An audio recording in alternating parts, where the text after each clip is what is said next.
నమస్తే అండి, ఎలా ఉన్నారు అందరూ? బాగున్నారా? నేనైతే బాగున్నానండి. మీ అందరికీ అమ్మవారి ఆశీస్సులు ఎల్లప్పుడూ ఉండాలని కోరుకుంటూ ఇంట్లో ధనానికి లోటు లేకుండా ఉండడానికి 5 యాలకులతో చేసుకునే పరిహారాన్ని అయితే తెలియజేయబోతున్నాను. ఇక్కడ చూసేవి చాలామందికి తెలిసే ఉంటాయి. గ్రీన్ కలర్ యాలకులు కదండి, మనం నైవేద్యాల్లోనూ ఇంకా కూరల్లోనూ వాడుతూ ఉంటాం. వీటినైతే పెద్ద యాలకులు అంటారు, నల్లటి యాలకులండి. వీటిని మసాలాల్లో ఎక్కువగా వాడుతూ ఉంటాము, బిర్యానీ ఇలాంటి వాటిల్లో వాడుతూ ఉంటాము. ఈ పరిహారానికైతే ఈ పెద్ద యాలకులు అవసరం ఉంటాయి. చాలామందికి తెలిసినవే ఇవి, కానీ కొందరికి తెలియకుండా ఉంటుంది కదా, అందుకే వివరిస్తున్నాను. ఇంతేకాకుండా కొన్ని సమస్యల మీద ఈ నల్ల యాలకులతో చేసుకునే పరిహారాలు కూడా ముందు వీడియోలో చెప్పానండి. మీకు టైం కుదిరినప్పుడు ఒకసారి మీరు ఛానల్లోకి వెళ్ళి చూడండి. మన పెద్దలు ఋషులు ఎన్నో తంత్ర మంత్రాల్లోనూ యంత్రాల్లోనూ జ్యోతిషపరమైన ఎన్నో ఉపాయాలు చెప్పారండి. అదేవిధంగా ఆయుర్వేదంలో కూడా మొక్కలు, పదార్థాలు, వాటి శక్తి గురించి కూడా వాళ్ళు చాలా వివరించారు. కాలక్రమేణా మనం వాటికి దూరంగా ఉండడం జరిగిపోయింది, చెప్పేవారు లేరు.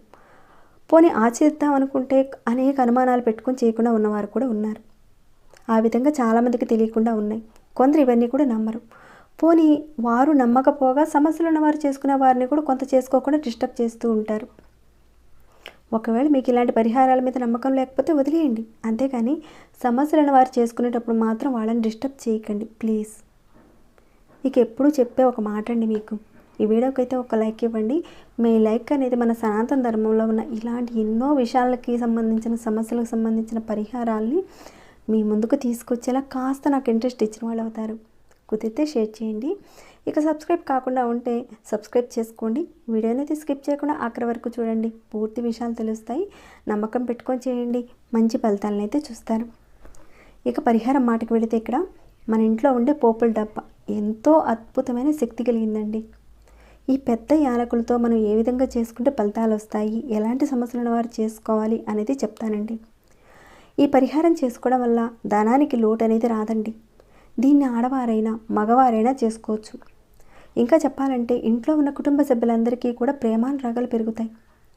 కుటుంబ సభ్యుల మధ్య ఉన్న సంబంధాలు పెరుగుతాయి. అద్భుతమైన పరిహారం అండి. ఇంకా చెప్పుకోవాలంటే భార్యాభర్తల మధ్య మూడో వ్యక్తి వల్ల, అది ఇంటివారు కానివ్వండి బయటవారు కానివ్వండి, మూడో వ్యక్తి వల్ల మీకు సమస్య వస్తుంది అన్నప్పుడు ఈ పరిహారం చేసుకోండి, ఆ సమస్యలు కూడా తిరిగిపోతాయి. ఇక ఈ పరిహారానికి కావాల్సిన పదార్థాలు ఏంటో చూసేద్దామండి. ఒక 5 యాలకులు తీసుకోండి, నల్ల యాలకులు.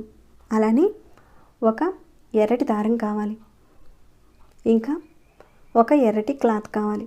ఇంతేనండి. ఇక ఎలా చేయాలనేది చెప్తానండి, చూస్తూ ఉండండి. మీరు ఈ పరిహారాన్ని అయితే శుక్రవారం రోజున చేయాలి. ఏ శుక్రవారం అయినా పర్వాలేదండి, ఒక మంచి శుక్రవారం చూసుకోండి. మీరు సాయంత్రం పూట స్నానాది కార్యక్రమాలన్నీ కూడా ముగించుకొని మీరు ఎక్కడైతే పూజ చేసుకుంటారో మీ దేవుడు మందిరంలో చక్కగా కూర్చొని ఈ పరిహారాన్ని చేసుకోవాలి. మీ ఇష్ట దైవం ముందు, అంటే ప్రతిరోజు మీరు ఎవరినైతే పూజ చేసుకుంటారో అక్కడ ఆవు నెయ్యితో దీపారాధన చేయండి. ఒకవేళ ఆవు నెయ్యి లేకపోతే కొబ్బరి నూనెతో దీపారాధన చేయండి. అంతేకాని మీరు నువ్వుల నూనె కానీ విప్ప నూనె కానీ ఇలాంటి వాటితో మాత్రం వాడకండి. ఆ విధంగా మీరు దీపారాధన చేసుకున్న తర్వాత ఈ 5 యాలకులు ఉన్నాయి కదండి, దేవుడి దగ్గర పెట్టండి. అలానే ఈ ఎర్రటి క్లాత్ ఉంది కదండి, దాన్ని కూడా దేవుడి ముందు పెట్టండి. మీరు మామూలుగా ఏ విధంగా దీపారాధన చేసి నిత్య పూజ చేసుకుంటారో అదే విధంగా చేసుకోండి. ఇక ఆహార నియమ నిబంధనలు అంటే ఏమీ లేవండి. నెలసరిలో ఉన్నప్పుడు మాత్రం చేయకండి పరిహారాన్ని. ఇంకా ఎవరైనా మరణించున్నప్పుడు కూడా ఆ సమయంలో కూడా చేయకూడదు. ఇక తర్వాత ఈ దారాన్ని ఈ విధంగా తీసుకొని మీరు ఈ ఇలాచీ ఉంది కదండి, దీనికి చక్కగా ఇలా రౌండ్గా కట్టండి, ముడి వేసేయండి. ఈ విధంగా యాలక్కి ఆ దారంతో కట్టేసిన తర్వాత ముడికి మధ్యన, అంటే ఇక్కడ కట్టేశారు కదండి యాలక, తర్వాత 3 ముళ్ళు వేయాలి. ఇదంతా మీకు చూపించడానికి చేసేదండి. మీరు కాస్త గట్టిగా వేసేయండి, యాలక్కి ఊడిపోకుండా అది గట్టిగా వేసేయండి. తర్వాత ఒక 3 ముళ్ళు, అంటే మొదటి ముడికి తర్వాత వేసే ముడికి మధ్యన గ్యాప్ ఇచ్చుకుంటూ మొత్తం 3 ముళ్ళు వేయాలండి. ఈ విధంగా యాలక్క మధ్యన 3 ముళ్ళు ఇచ్చుకుంటూ మీరు ఒక 5 ఇలాచీలు కట్టాలండి. ఈ విధంగా మీరు 5 యాలకులను కంప్లీట్ చేసుకోవాలి. అలానే మరొక మాట అండి, ఇక్కడ మన ఛానల్లో రకరకాల సమస్యల మీద వీడియోస్ ఉన్నాయండి. మీరు ఒక్కసారి చూడండి, ఆచరించగలిగేదాన్ని ప్రయత్నించండి. ఒకవేళ వీడియో సరిగ్గా అర్థం కాకపోతే మళ్ళీ 1-2 సార్లు పూర్తిగా చూడండి. అంటే అక్కడ చెప్పిన పదార్థాలు టైము ఏదైతే ఆ టైంలో చెప్పానో ఆ టైంలో మీరు తప్పించి వేరే విధంగా చేస్తే ఫలితాలు రావండి. నమ్మకం లేకుండా చేసినా కానీ ఫలితాలు రావు. పరిపూర్ణమైన నమ్మకంతో నేను చేస్తే ఖచ్చితంగా నాకు రిజల్ట్ వస్తుంది అని ఒక కాన్ఫిడెంట్తో చేయండి. సరేనండి, ఇక్కడ చూపిస్తాను చూడండి. ఇలా మీరు వెయ్యాలండి. ఇక్కడ చూపించిన విధంగా మీరు చక్కగా ఈ విధంగా మాలగా కట్టేయాలన్నమాట. 5 యాలకులు ఈ విధంగా కట్టాలి. ఇలా ముడేసిన తర్వాత ఈ ఎర్రటి క్లాత్ ఉంది కదండి, ఈ క్లాత్లో ఈ మాలను పెట్టండి. ఈ విధంగా పెట్టేసిన తర్వాత మీరు ఏదో ఒక నైవేద్యం పాలతో చేసింది కానీ లేదంటే పాలు ఉన్నాయనుకోండి, పాలైనా సరే పెట్టొచ్చండి అమ్మవారికి. పచ్చి పాలు మాత్రం పెట్టకండి. కాస్త గేదె పాలైనా పర్వాలేదండి. కాచి చల్లార్చిన పాలను నైవేద్యంగా పెట్టండి. అలా పాలను ఉట్టిగా పెట్టకుండా మీరు ఆ పాలల్లో కాస్త మీరు ఒక చిన్న బెల్లం ముక్కను వేసి పెట్టండి. ఇక దాని తర్వాత మీరు లక్ష్మి అష్టోత్తరం చదవండి. ఒకవేళ రాని వారు ఓం మహాలక్ష్మీ నమః అనే ఈ మంత్రాన్ని ఒక 108 సార్లు తలుచుకోండి. ఈ విధంగా మీరు ఒక 108 సార్లు తలుచుకుంటారు. తర్వాత మీరు క్లాత్లో పెట్టారు, ఆ క్లాత్ మీద యాలకుల మాల పెట్టారు, తర్వాత అమ్మవారి సూక్తం కానీ లేదంటే అష్టోత్తరం కానీ చదివారు. తర్వాత ఈ యాలకుల మాలని మీ చేతిలోకి తీసుకోండి. మీ కుడి చేతిలో ఈ విధంగా పట్టుకొని గుప్పెట్లో పెట్టుకొని ఒక మంత్రం చెప్తానండి. దీన్నైతే మీరు ఒక 108 సార్లు పఠించాలి. ఆ మంత్రం ఏంటంటే ఓం నమో కమలవాసిన్యే స్వాహ. ఈ మంత్రాన్ని మీరు ఒక 108 సార్లు జపించుకోండి, మనసులో జపించుకోండి. ఈ మంత్రం నేను స్క్రీన్పై కూడా ఇస్తానండి, మీరు ఒకసారి చూడొచ్చు. అలా ఆ మంత్రాన్ని అనుకున్న తర్వాత ఓం మహాలక్ష్మీ నమః అని ఈ మంత్రాన్ని కూడా మీరు ఒక 108 సార్లు జపించుకోవాలి. తర్వాత ఆ విధంగా జపించిన తర్వాత ఆ క్లాత్ మీద ఈ మాలను చక్కగా అక్కడ పెట్టేయండి. ఈ విధంగా గుప్పిట్లో పెట్టుకొని చక్కగా పట్టించారు. తర్వాత ఆ మాలను ఆ క్లాత్ మీద పెట్టండి. పెట్టిన తర్వాత ఆ మాల మీద కొద్దిగా అక్షింతలు, అలానే కొద్దిగా పసుపు, కొద్దిగా కుంకుమ పెట్టండి. ఆ తర్వాత ఈ క్లాత్ని ఈ విధంగా మూటగా కట్టేసేయండి. అంటే లోపల మాల ఉంటుందంటే చక్కగా క్లాత్తో కట్టేసేయండి. తర్వాత మీరు డబ్బులు ఎక్కడైతే దాచుకుంటారో బీరువాలో కానీ లాకర్లో కానీ పెట్టుకోండి. మీరు ప్రతి శుక్రవారం పూజ చేసేటప్పుడు ఈ మూటను తీసి మీ పూజా మందిరంలో పెట్టి ధూపం దీపం చూపించి మళ్ళీ పూజ అయిపోయిన తర్వాత మీరు యథాస్థానంలో పెట్టేయండి. పూర్తి నమ్మకంతో పరిపూర్ణమైన విశ్వాసంతో ఈ పరిహారం చేసిన తర్వాత 41 రోజుల్లో మీకు ధనప్రాప్తి కలుగుతుందండి. కుటుంబ సభ్యుల మధ్య ప్రేమానురాగాలు పెరుగుతాయి. మీ మాటకు విలువ పెరుగుతుంది. గౌరవ మర్యాదలు పెరుగుతాయి. చాలా మంచి పరిహారం అండి. అలానే మరొక మాట అండి, ఇక్కడ మీరు కంపల్సరీగా పోపుల డబ్బాలో అయితే యాలకును ఒకటి పెట్టుకొని ఉంచండి. చాలా మంచిదండి పెట్టుకొని ఉంచడం వల్ల.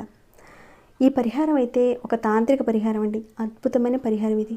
అయితే ఇక్కడ క్లాత్ చూపించాను కదండి, ఈ క్లాత్ అయితే కొత్త క్లాతే కావాలి. ఇంట్లో వాడింది వేరే పరిహారాల విషయాల్లో వాడింది ఉంటుంది కదా, ఆ క్లాత్ కాదండి, కొత్త క్లాతే వాడాలన్నమాట.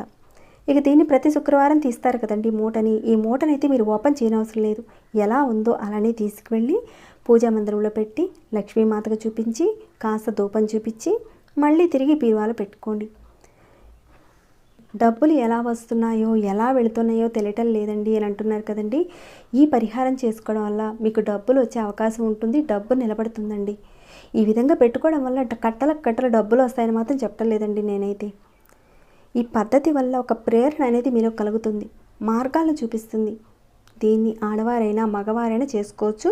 41 రోజుల్లో ధన సంపాదన అనేది పెరగడాన్ని మీరు చూస్తారండి. సంపాదన రావడానికి తప్పకుండా మార్గాన్ని చూపిస్తుంది పరిహారం. మనస్ఫూర్తిగా నమ్మకంతో చేయండి, అద్భుతమైన ఫలితాలు వస్తాయి. మరి ఈ మూటని ఎప్పుడు మార్చుకోవాలంటే ఏదైనా గ్రహణం వచ్చినప్పుడు ఈ మూటని తీసుకువెళ్ళి పారే నీటిలో వేసేయండి.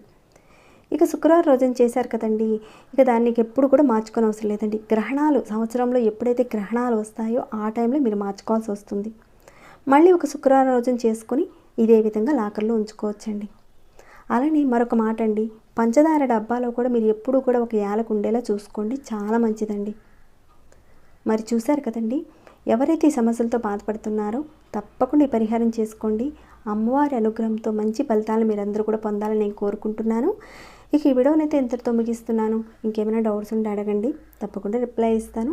అలానే మీకు ఎలా అనిపించింది ఏంటి అనేది కూడా కామెంట్ రూపంలో నాకు తప్పకుండా తెలియజేయండి. ఇంకా లైక్ చేయకుండా ఉంటే ఒక లైక్ ఇవ్వండి. సబ్స్క్రైబ్ కాకుండా ఉంటే సబ్స్క్రైబ్ చేసుకొని ప్రతిరోజు మన ఛానల్ నుంచి వచ్చే వీడియోస్ని వాచ్ చేస్తూ ఉండండి. మరొక భక్తి వీడియోలో మళ్ళీ మిమ్మల్ని కలుసుకుంటాను. అంతవరకు సెలవు.